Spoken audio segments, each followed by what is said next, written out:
Assalamualaikum warahmatullahi wabarakatuh. Perkenalkan, nama saya Muhammad Gufran Firdaus, NIM 212105030085.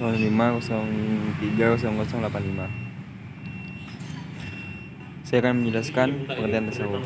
Tasawuf secara etimologis itu berasal dari kata bahasa Arab yaitu tasawafa ya tasawufu. Selain dari kata tersebut menjelaskan bahwa tasawuf berasal dari kata suf yang artinya bulu domba. Maksud adalah bahwa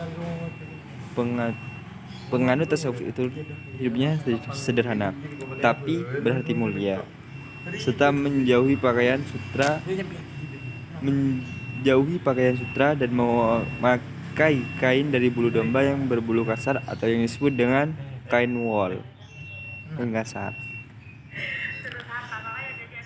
Kata tasawuf juga berasal dari kata saf yang berarti barisan. Maka kata saf ini diartikan kepada para jamaah yang selalu berada pada barisan terdepan ketika sholat. Sebagaimana sholat yang berada pada barisan terdepan maka akan mendapat kemuliaan dan pahala.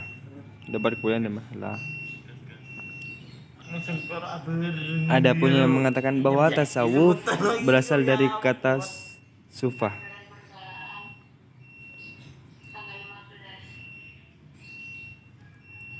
Adapun yang mengatakan bahwa tasawuf berasal dari kata sufa yang serambi Masjid Nabawi yang ditetapkan sebagai sahabat Rasulullah.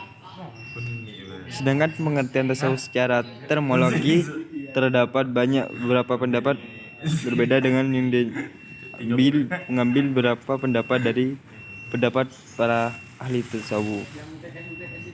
Itu sebagai berikut: Syekh Abdul Qadir Jailani, Al-Junaidi, Syekh Ibnu Wajib, Haji Muhammad Amin Syukur. Kemunculan tasawuf.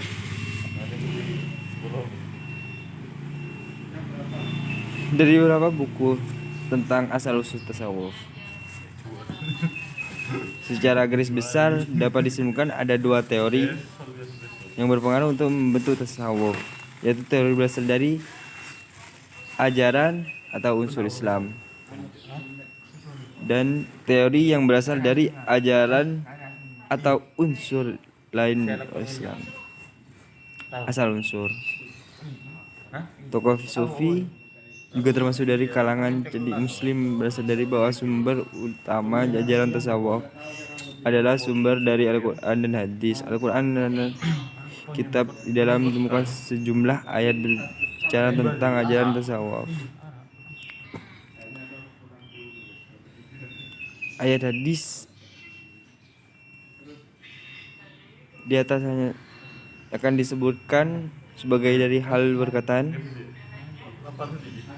tentang syukur, tentang sabar. Al-Mu'min ayat 55 tentang ridho terhadap terdalam. Surat Al-Maidah ayat 199 dan sebagainya.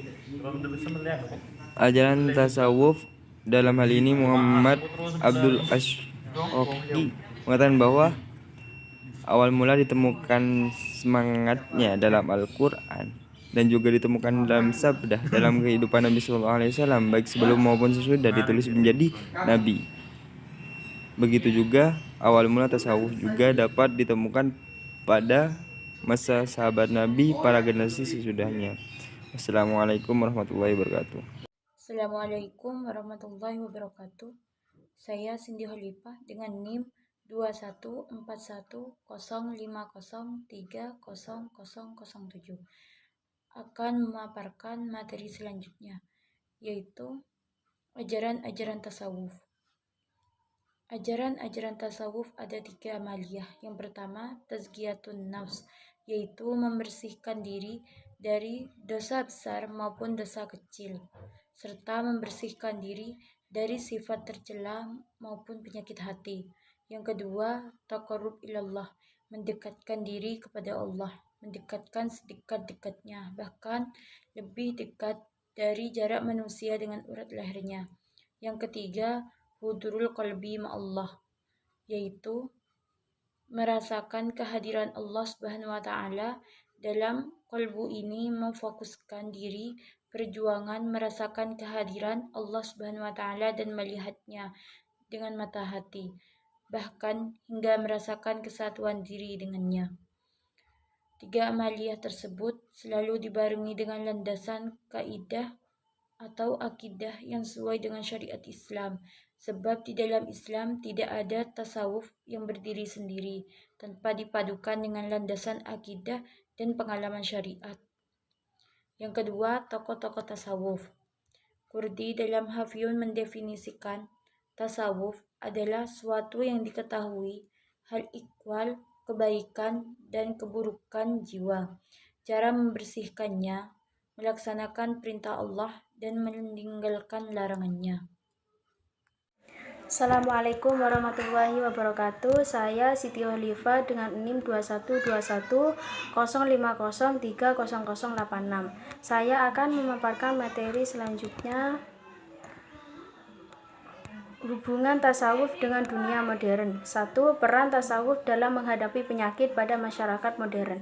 Kehidupan dunia ini memiliki dua kubu, yaitu kehidupan dengan nilai negatif dan positif. Begitupun dengan modernitas, di dalamnya tidak hanya mengandung nilai negatif saja, tapi pasti ada positifnya. Moral merupakan esensi yang terkandung dalam tasawuf. Di antaranya moral seorang hamba dengan Tuhannya, antara seseorang dengan dirinya sendiri. Sudah sejak awal diketahui pula bahwa tasawuf bertujuan untuk mendekatkan diri kepada Tuhan atau taqarrub ila Allah. Tidak dapat kita pungkiri bahwa saat ini kita masih amat jauh darinya, karena kita masih hidup dalam perantauan yang jauh dari asal dan tempat kembali yang sejati. Bukan hanya dapat menyadarkan manusia akan terpisahnya dari sumber dan tempat kembali yang sejati. Tasawuf dengan detail menjelaskan kepada kita dari mana kita berasal dan kemana kita akan kembali. A. Kesehatan fisik. Menurut ajaran tasawuf, kesehatan fisik bergantung pada makanan dan minuman, yaitu segala yang dikonsumsi harus sehat dan halal. Baik dari segi bukan hanya dapat menyadarkan manusia akan keterpisahan dari sumber dan tempat kembali yang sejati. Tasawuf dengan detail menjelaskan kepada kita dari mana kita berasal dan kemana kita akan kembali. B. Kesehatan jiwa. Selain makanan dan minuman yang dapat menyehatkan, ibadah seperti sholat, puasa, dan zikir juga sangat berpengaruh terhadap kesehatan fisik maupun jiwa. Sholat selain sebagai ritual ibadah dan menyehatkan jiwa juga dapat berdampak positif kesehatan tubuh. Selanjutnya ialah puasa. Dengan berpuasa, fungsi-fungsi tubuh beristirahat dan diberi peluang untuk segar kembali. Bagi yang rajin puasa, ibadah yang berdampak positif pada kesehatan ialah zikir. Zikir berarti mengingatkan. Dengan zikir, jiwa dan pikiran menjadi tenang dan terhindar dari stres. Zikir juga berfungsi untuk menetapkan hati, energi, akhlak agar terhindar dari bahaya. Tasawuf mengajarkan berbagai ritual zikir sebagai bentuk upaya menyehatkan jiwa sehingga mudah untuk dekat dengan Tuhan. Dengan demikian, krisis spiritual tidak akan terjadi padanya, sehingga moral yang terjalin pada hubungan antara seseorang dengan orang lain menyebabkan keharmonisan. Kembali bahwa sesungguhnya aspek esoteritis Islam, yakni sufisme, adalah jantung ajaran Islam, sehingga bila wilayah ini kering dan tidak berdenyut, maka keringlah aspek-aspek yang lain ajaran Islam. Sekian dari saya. Wassalamualaikum warahmatullahi wabarakatuh.